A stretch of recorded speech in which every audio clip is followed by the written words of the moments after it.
Right. And then they can track you, all this GPS tracking. I know I've been tracked.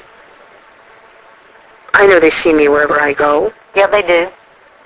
And they just don't go away. No matter how many times you tell them, no, no, no, no, no, they don't go away. And they really do oppose Christ. I mean, that's just a huge part of their agenda. Yeah. Yeah, I hear them talk about Christ every night. And lately they've been saying, you're pregnant, we can't stand that. You're going to give birth. I couldn't figure it out at first. You know what it is? They're talking about the rapture and the second coming because there'll be birth pains. There'll be birth pains. Things will happen like birth pains. They'll come quicker and quicker and quicker, meaning the earthquakes and this, that, and the other. And then what did they say to me? I hope you have a miscarriage, meaning when I'm taken for the rapture, I fail. But they really put this in the terms of birth. They talk so cryptically, it drives me crazy sometimes. I have to stop and really start to figure out what they're talking about. You're pregnant. It just drives us crazy. You're pregnant. And I'm thinking, I'm not pregnant. I'm thinking physical pregnancy. I'm not pregnant. And then I start reading about the birth pains and what's happening. The Bible said birth pains. It'll happen like birth pains. It'll come more quickly. That's what they're talking about. Symbolic. Symbolic. It's all symbolic. They feel the rapture is coming. And I heard them say, we're not going away until you get your head out of the clouds. And I'm thinking, head out of the clouds. What, I want a better job? No, they're talking about the rapture. Right. Yes, it's the rapture. And they're like, we want both your feet on the ground. And if you start flying away, we're going to grab you by the legs and pull you back down. So it's all the rapture. And they must feel that the second coming could be around the corner because they are getting more intense in some of their attacks. Yeah. So, and very persistent. Just they don't go away. And they're really here to oppose Christ. Satanism is that. That's what it is. It's to oppose God and to oppose Christ. So anyone with any religious belief that I've talked to, any type, Muslim, Jewish, Christian, they're getting attacked. There's no room for any other religion except theirs, Satanism. So I don't really understand why, when they follow a victim for years and the victim isn't going to change, why they don't go away. Why don't they go away? They spend their whole life that way. They are trained that way. Just to keep coming after you. Mm-hmm. And it's still after you after all these years. The stress, like, yeah, but not 24 hours a day like they did for a good many years. But I lived in 3 different states where I helped round them up, and plus hanging around Oklahoma. So, did you get to read the Franklin cover-up by John DeCamp? I didn't get to the Franklin cover-up. I got to the Laurel Canyon, but you can mention, go ahead and talk about the Franklin cover-up, because I know you were talking to me. Did that involve Manson at all? There was something you told me. No, that was in Nebraska. And when you said he visited Boys Town? Yeah, and some of that stuff, that was, John DeCamp wrote it, and he was the senator out of Nebraska that wrote this, and I was just going to say it's about the most accurate thing I've ever read, and he could change the name of it and change the county and state of it, and it would be right here, Butler County, because it's exactly what I'm trying to say is how people blocked us from getting the truth out. You know, no one helped us because the people that you turn to for help are involved. Like there's DAs and lawyers and all that people, you know, and it just really is the most accurate of all of this stuff that I've read on how it's set up. And so what he was talking about, and I'm sure he realized it, was a fascist regime. You know, talking about what happened and the kids being kidnapped and how this nation is run and how it's a pyramid scheme.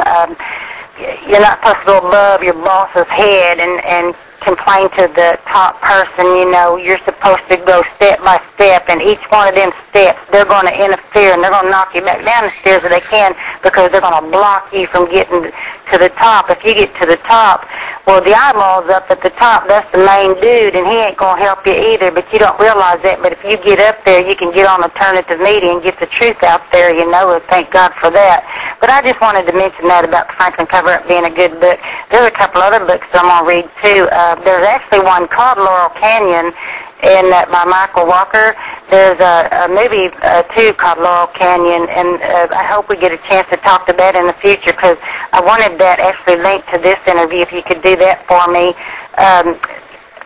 Where they talk about the Hollywood and some of the famous people. The hippie generation in the 60s.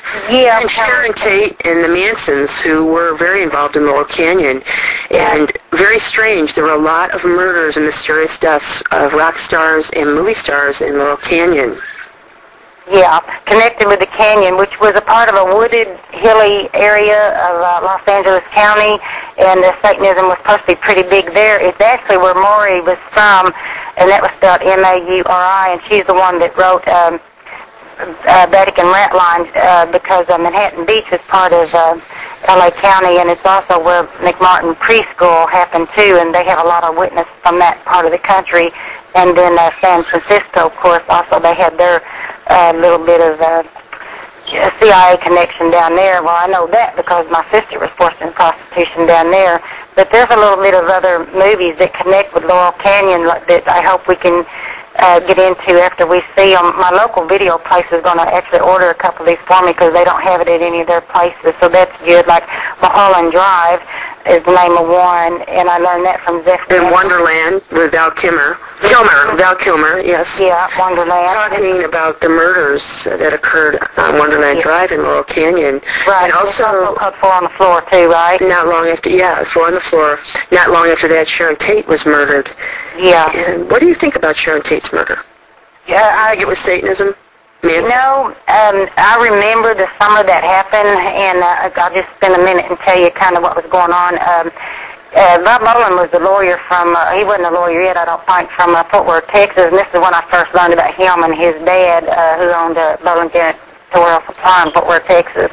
And they had come up here that summer, and I had got tortured and beat up like really bad. I mean, only God saved me from that one for sure. But I was in a lot of pain for a few weeks because they brutalized me, and they did it because I threw boiling water on Bob Bolin's and them scars on his face is from me. But I turned 14 that summer also, and Grandpa, who I love dearly, taught me a lot about the Lord, died and was buried on the 4th of July, and then a couple weeks after that, on the 13th, I turned 14, and about that time of when Bob Bolin, poured the water on, soup water in his face, and then watched the man walk on the moon, I think July 20th, about that time, I remember still being in pain then, and then hearing about Sharon Tate, and I think that was about the first week in August. I think it was around August 9th, I want to say. Yeah, something like that, yeah.